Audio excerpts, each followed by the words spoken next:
In this video, we'll guide you through turning your employee data table into a dynamic, easily manageable organizational chart. The quickest way to build your org chart is by using the suggested configuration option. You'll find it on the welcome screen and at any time on the settings page.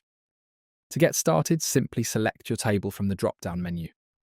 OrgCharts for Excel will then scan your table to identify the best fields for building your chart.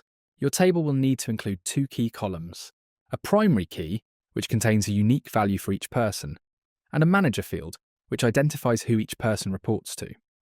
It's important that both of these fields use the same data type, for example, both numbers or both email addresses.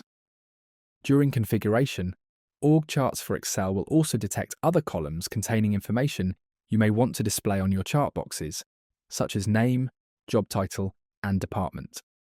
You can adjust all these settings later. Once everything looks good, just click Apply these settings to build your chart. You can also configure your chart manually on the settings page. Select your table from the drop-down menu, choose your primary and manager fields, and then select and order the data fields you want to display in your chart boxes. When you're ready, hit View Chart to see your newly created organizational chart. And there we go. You've successfully built your first org chart with OrgCharts for Excel.